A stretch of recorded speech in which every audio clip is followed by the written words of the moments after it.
was a trucker, running a standard overnight route that took him right past the infamous Blackwood Creek stretch of highway, State Route 37. It was 2019.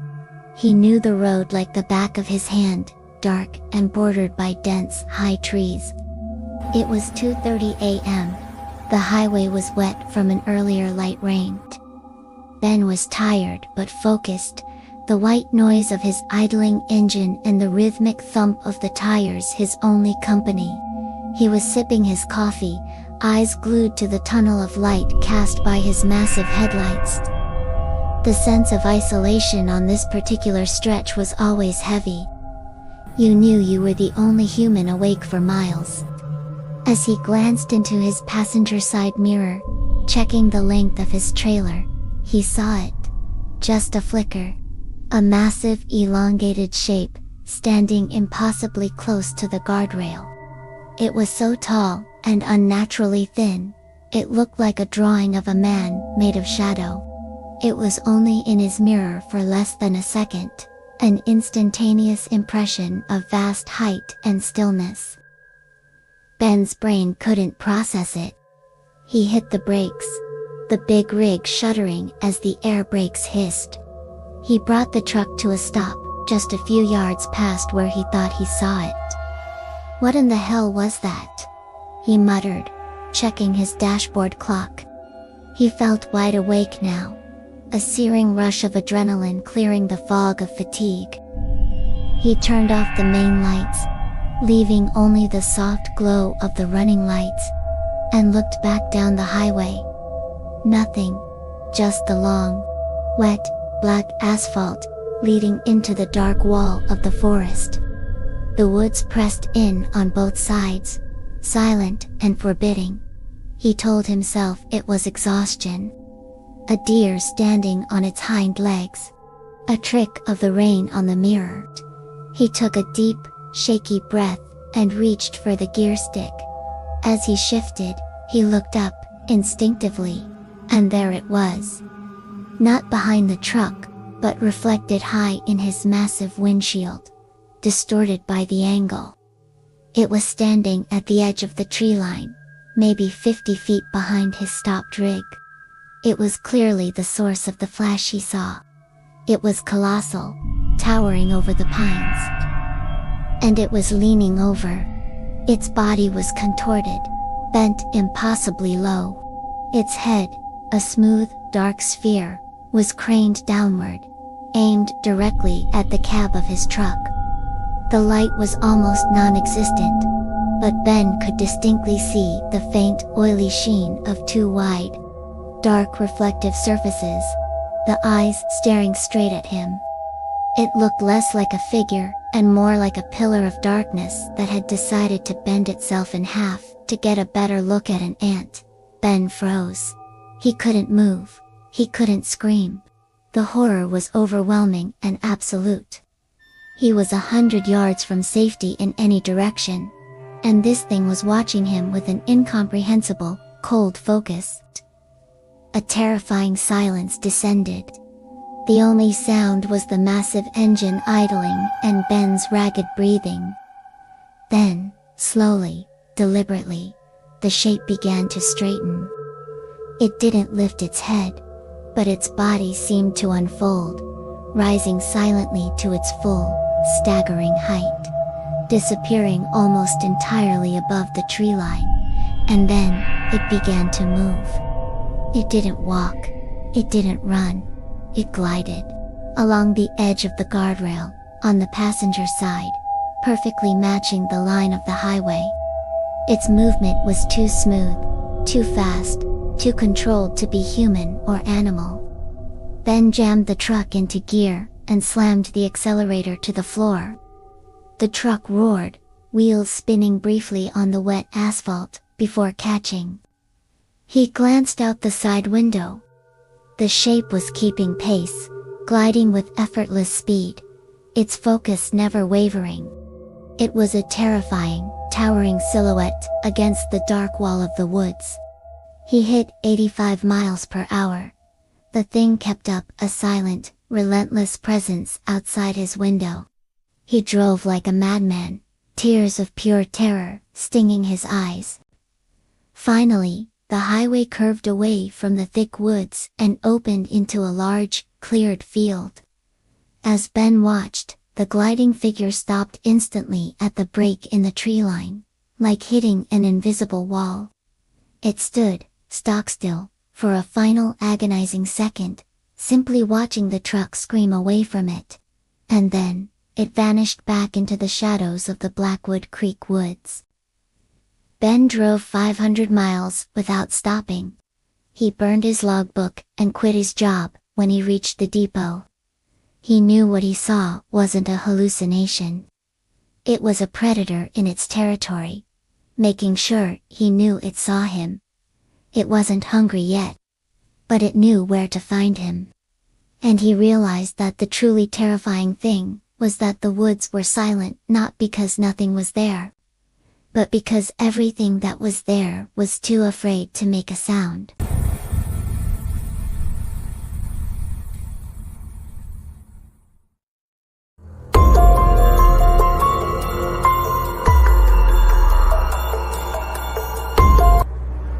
In 2012, Sarah and her husband, David, moved to the isolated farmhouse just a mile from the Blackwood Creek property line. They wanted quiet. They got unsettling silence. The house was old, nestled amongst fields and backed by the heavy forest. Sarah started feeling the anxiety within months. It wasn't the house itself, which was charming. It was the outdoors. The trees seemed too close, the shadows too long. One rainy Saturday afternoon, David was away on a supply run. Sarah was in the finished half of the basement, doing laundry. The basement was surprisingly bright, save for the one small, high window that faced the backyard woods. It was partially obscured by a huge, overgrown rhododendron bush outside. She was separating clothes when she heard it. A faint, repetitive thump, scrape, thump, scrape. It was muffled, coming from the corner near the window. Sarah paused, holding a damp shirt. The sound was too rhythmic to be natural. A branch wouldn't scrape that way. A wild animal wouldn't be so slow, so deliberate. She walked slowly toward the window, her heart rate accelerating with every step. The scraping stopped the moment her shadow fell across the floor. She stood beneath the window. Silence returned, heavy and immediate. She reached up, placing a hand on the cool concrete wall. Her fingers brushed against a thick spiderweb. She waited, 5 seconds, 10. She needed to see what it was. She climbed onto the old wooden step stool, used for changing light bulbs. The window pane was filthy, dusty, and obscured by the dark green leaves of the bush outside. She carefully used the corner of a clean white sock to wipe a small circle, about the size of her palm, on the glass. She leaned close and peered out.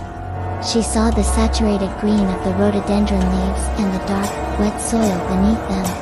Everything looked normal. She sighed, relief washing over her. It must have been the rain dripping, or maybe a deer. She was about to step down when she noticed the dirt. It wasn't just wet. It looked recently disturbed. And there was a shadow. Not a tree shadow, but a dense, dark shape, pressed right up against the house foundation, directly beneath the window. She held her breath, leaning closer, trying to see past the limited view. The leaves of the rhododendron bush shifted. They didn't shake in the wind. They were gently pushed aside from the outside, slowly revealing what was behind them. And then, a face filled the small, clean viewport. It was wide, slick, and impossibly pale, reflecting the weak daylight, like wet porcelain. It had no hair, no defined brow, and its nose was flattened, almost vestigial. But what gripped Sarah was the eyes. Two massive, perfectly round, unblinking pools of absolute, light-absorbing blackness. They were huge, set wide on the skull, and they were fixed directly on her own. It was impossibly close. Its face was touching the glass. She could see the moisture collecting on the pane where it breathed. Sarah stumbled back, emitting a choked, strangled gasp that was half scream. She knocked the stool over. The sound of it crashing on the concrete echoed in the terrifying silence. She scrambled backward on the floor, dragging herself toward the safety of the main staircase. She didn't take her eyes off the window. The face was still there. It didn't move. It didn't flinch at the sound of the crash. It simply watched. The immense, black eyes seemed to register her panic with cold, scientific interest. A paralyzing minute passed. The only sound, the frantic thumping of her heart. Then, just as slowly as they parted, the leaves of the rhododendron bush began to close again, smoothly and silently. They drifted back over the window, shrouding the horrifying reflection. Sarah finally broke free from the paralysis. She launched herself up the stairs, slamming the basement door shut and locking it. She raced through the house, checking every lock, drawing every curtain. When David finally returned, he found Sarah curled up in the master closet, hyperventilating. She was unable to tell him exactly what she saw, only that something had been looking in. They moved within 2 months. Sarah never used the basement again. But for years afterward, whenever she was alone, she felt the phantom chill of that huge unblinking gaze reminding her that in the deep dark quiet there are things that watch, and they are always much closer than you think.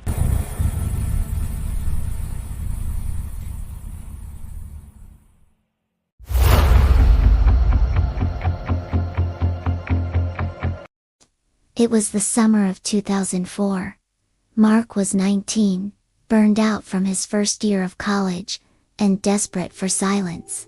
He'd chosen his grandfather's hunting cabin, near Blackwood Creek. No cell service, no television, just the woods. On the third day, the cabin's silence began to feel oppressive. Mark decided to hike. He took an old, faded map, and followed a barely marked deer trail, deep into an isolated section of the forest. He'd been walking for nearly 2 hours, the sunlight filtering through the canopy, turning the air a soft, dusty green. He stumbled across it without warning, a clearing. It was impossibly circular, maybe 40 feet wide, and surrounded by a thick, dark wall of pines. But the ground itself was what stopped him. It wasn't grass or moss. It was packed, almost black earth, utterly bare. No fallen needles, no twigs, no sign of life. It looked less like a natural break, and more like a void carved out of the forest. Mark stepped to the edge. The air here was dead still, heavy, and cold. He could usually hear the far-off buzz of the highway or the shriek of a hawk. Here, there was nothing. It was a vacuum of sound. He stood there for a long moment, feeling the isolation settle onto his shoulders. He pulled out his camera, intending to snap a photo. The eerie geometry was striking, but as his finger hovered over the shutter, the feeling hit him. It was a shock of raw, focused attention. The kind of feeling you get when you realize someone has been silently watching you sleep. It was heavy, cold, and centered entirely on the back of his neck. Mark slowly lowered the camera. His blood felt like ice water.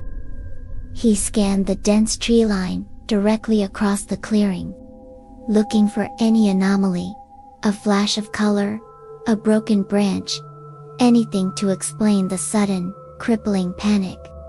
He saw only the wall of black trunks and shadows. He took a careful step back. The urge to flee was a physical clawing sensation in his chest. He tried to rationalize it. Wind, an animal, his own anxiety amplified by the isolation. He forced his dry lips to part, Hello? His voice sounded alien, swallowed instantly by the heavy silence. Nothing. He waited, heart slamming against his ribs. 5 seconds, 10, 15. The feeling didn't dissipate.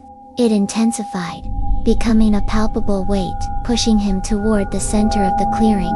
And then, he saw the movement. It was minimal, almost imperceptible. In the thickest knot of shadows, where 3 pines stood shoulders shoulder, the deep blackness shifted. It wasn't a leaf or a breeze. It was a mass, dark and colossal, leaning. Mark finally saw what was causing the displacement. An impossibly tall, slender vertical line that seemed to be absorbing the light. It was just an outline, a caricature of a figure. But the way it held itself perfectly still, perfectly focused, was pure malice. He finally broke. He spun around, scrambling blindly through the brush, tearing his clothes on branches. He ran, not towards the cabin, but just away. He didn't use the trail. He plunged through the undergrowth, tripping and falling, pushing himself up, driven by the single, terrifying image of that shadow leaning out to see him better. He ran for 10 full minutes, the silence of the clearing replaced by the pounding of his own feet and the ragged gasps for air. He was convinced that if he stopped, even for a second, the thing would be there. When he finally burst out onto the graveled access road, he didn't slow down. He ran a quarter mile more, until he reached the weak, reassuring sound of a distant farm generator. He sank to his knees, shaking uncontrollably. His whole body screamed in protest, but the fear was still there, a residue of cold terror. He looked back at the woods, now just a dark, silent tree line. He knew what he saw wasn't a bear or a person. It was a watcher.